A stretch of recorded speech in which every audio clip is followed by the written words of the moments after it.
بسم اللہ الرحمن الرحیم۔ السلام علیکم ورحمۃ اللہ وبرکاتہ۔ دوستو، آج کی ویڈیو میں ہم نماز کے موضوع پر بات کریں گے، نماز مومن کی معراج۔ لیکن اس سے قبل آپ تمام بھائیوں اور محترم بہنوں سے گزارش کرتے ہیں کہ اگر آپ ہمارے یوٹیوب چینل راہ حیات پر نئے آئے ہیں تو سب سے پہلے آپ راہ حیات کو سبسکرائب کر لیں اور بیل کے آئیکن کو بھی پریس کر لیں تاکہ ہر روز اپلوڈ ہونے والی ویڈیوز کا نوٹیفیکیشن آپ کو بر وقت ملتا رہے۔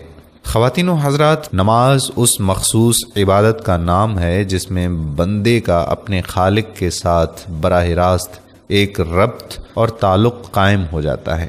نماز ارکان اسلام میں وہ رکن ہے جسے کوئی باہوش و حواس مسلمان کسی حالت میں نہیں چھوڑ سکتا۔ قرآن پاک میں تقریباً 100 جگہ نماز کے قیام کی تاکید کی گئی ہے، جس سے اس اہم اسلامی رکن کی فضیلت، عظمت اور جلالت اور اہمیت کا بخوبی اندازہ ہوتا ہے۔ عبادات میں نماز کو ایک مرکزی حیثیت حاصل ہے۔ یہ بندے کو ایک ایسی روحانی کیفیت سے آشنا کرتی ہے جس سے بندہ اپنی اور اپنے ماحول میں موجود ہر چیز کی نفی کر کے اللہ تعالیٰ کی حضوری حاصل کرتا ہے۔ نماز انسان کے باطنی حواس کے لیے ایک پاسبان کی حیثیت رکھتی ہے اور لوگوں میں اجتماعی نظم و ضبط کی تشکیل کرتی ہے۔ نماز کے اخلاقی، تمدنی، معاشرتی، جسمانی اور روحانی بے شمار فوائد ہیں۔ اجتماعی نماز کی پابندی باہمی تعلقات میں استحکام پیدا کرتی ہے۔ صلوات یعنی نماز عربی زبان کا لفظ ہے۔ اس کے معنی دعا، تسبیح، استغفار، رحمت، تعریف اور طلب رحمت کے ہیں۔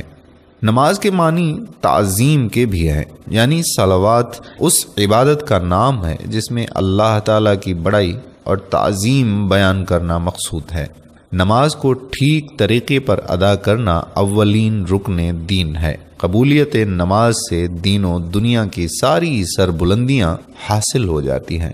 اللہ تعالیٰ نے قرآن مجید میں ارشاد فرمایا ہے کہ یہ ایک ایسی کتاب ہے جس میں کسی شک و شبہ کی گنجائش نہیں۔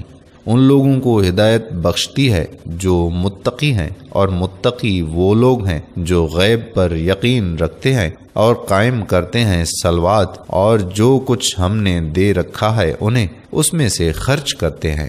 سورہ بقرہ۔ اللہ تعالیٰ کے ارشاد کے مطابق نماز بندے کو منکرات اور فواحشات سے روکتی ہے۔ نماز کے بارے میں خالق کائنات کا یہ فرمان بھی ہے، اور وہ لوگ جو نمازی ہیں اور اپنی نمازوں سے بے خبر ہیں، ایسی نمازیں ان کے اپنے لیے ہلاکت اور بربادی بن جاتی ہیں۔ سورہ الماعون۔ سیدنا حضور صلی اللہ علیہ وآلہ وسلم کا ارشاد گرامی ہے کہ اللہ تعالیٰ نے فرمایا کہ میں نے تمہاری امت پر 5 نمازیں فرض کی ہیں، اور میں نے اس کا ذمہ لے لیا ہے کہ جو شخص ان 5 نمازوں کو ان کے وقت پر ادا کرنے کا اہتمام کرے اس کو میں اپنی ذمہ داری پر جنت میں داخل کروں گا۔ آدمی جب نماز کے لیے قیام کرتا ہے تو جنت کے دروازے کھل جاتے ہیں۔ نمازی اور اللہ تعالیٰ کے درمیان حائل پردے ہٹ جاتے ہیں۔ نماز مومن کا نور ہے۔ سجدے کی حالت میں نمازی کا سر اللہ تعالیٰ کے قدموں میں ہوتا ہے۔ نماز مومن کی معراج ہے۔ دنیا کے ہر آسمانی مذہب میں اللہ تعالیٰ کی یاد کا حکم اور اس یاد کے لیے قوانین موجود ہیں۔ اسلام میں اگر حمد و تسبیح ہے تو یہودیوں میں مزمور، عیسائیوں میں دعا، پارسیوں میں زمزمہ اور ہندوؤں میں بھجن ہے، اور دن رات میں اس فریضے کے ادا کرنے کے لیے ہر ایک میں اوقات کا تعین بھی ہے۔ نماز یہی وجہ ہے کہ اعمال میں ایک ایسا عمل ہے جس پر دنیا کے مذاہب متفق ہیں۔ قرآن پاک کی تعلیم کے مطابق ہر پیغمبر نے اپنی امت کو نماز قائم کرنے کی تعلیم دی ہے اور اس کی تاکید کی ہے۔ ملت ابراہیمی میں اس کی حیثیت بہت ممتاز ہے۔ حضرت ابراہیم علیہ السلام نے جب اپنے صاحبزادے حضرت اسماعیل علیہ السلام کو مکہ کی ویران سرزمین میں آباد کیا تو اس کی غرض یہ بتائی کہ اے ہمارے پروردگار، تاکہ وہ صلوات قائم کریں۔ سورہ ابراہیم آیت نمبر 37۔ حضرت ابراہیم علیہ السلام نے اپنی اور اپنے نسل کے لیے یہ دعا کی، رب جعلنی مقیم الصلاۃ ومن ذریتی، سورہ ابراہیم آیت نمبر 40۔ اے میرے پروردگار، مجھ کو اور میری نسل میں سے لوگوں کو صلوات قائم کرنے والا بنا۔ حضرت ابراہیم علیہ السلام کے بارے میں سورہ مریم آیت نمبر 55 میں ارشاد ہوا ہے، اور وہ اپنے اہل و عیال کو صلوات کا حکم دیتے تھے۔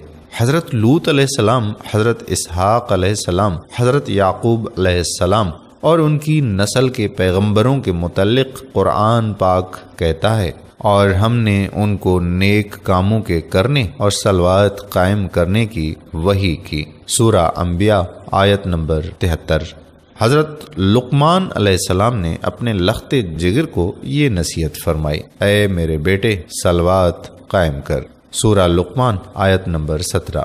اللہ تعالیٰ نے حضرت موسیٰ علیہ السلام سے فرمایا، اور میری یاد کے لیے صلوات قائم کر، سورہ طٰہٰ آیت نمبر 14۔ حضرت موسیٰ اور ہارون علیہ السلام کو اور ان کے ساتھ بنی اسرائیل کو حکم ہوتا ہے وَأَقِیمُوا الصَّلَاةَ، سورہ یونس آیت نمبر 7، اور نماز قائم کرو۔ حضرت عیسیٰ علیہ السلام کہتے ہیں، اور خدا نے صلوات کا حکم دیا ہے، سورہ مریم آیت نمبر 31۔ قرآن سے یہ بھی ثابت ہوتا ہے کہ اسلام کے زمانے میں بھی عرب میں بعض یہود اور عیسائی قائم صلوات تھے۔ سورہ آل عمران آیت نمبر 13 میں ارشاد ہوا، اہل کتاب میں کچھ لوگ ایسے بھی ہیں جو راتوں کو کھڑے ہو کر خدا کی آیتیں پڑھتے ہیں اور وہ سجدے کرتے ہیں۔ سورہ اعراف آیت نمبر 170 میں آتا ہے، اور جو لوگ محکم پکڑتے ہیں کتاب کو اور قائم رکھتے ہیں صلوات کو، ہم ضائع نہیں کرتے اجر نیکی کرنے والوں کے۔ حضرت ابن عمر رضی اللہ تعالیٰ عنہ سے روایت ہے کہ ایک رات جب آپ صلی اللہ علیہ وآلہ وسلم اعتکاف میں بیٹھے تو آپ صلی اللہ علیہ وآلہ وسلم نے فرمایا کہ لوگوں، نمازی جب نماز میں مشغول ہوتا ہے تو اپنے رب سے سرگوشی کرتا ہے، اس کو جاننا چاہیے کہ وہ کیا عرض معروض کر رہا ہے۔ حضرت ابوبکر صدیق رضی اللہ تعالیٰ عنہ جب نماز قائم کرنے کے لیے کھڑے ہوتے تھے تو ان کے اوپر شدت سے رخت طاری ہو جاتی تھی، اور گداز سے معمور فضا میں غیر مسلم عورتیں اور بچے بھی رونے لگتے تھے۔ حضرت عمر رضی اللہ تعالیٰ عنہ قیام صلوات میں اتنے زور سے روتے تھے کہ رونے کی آواز پچھلی صف تک پہنچتی تھی۔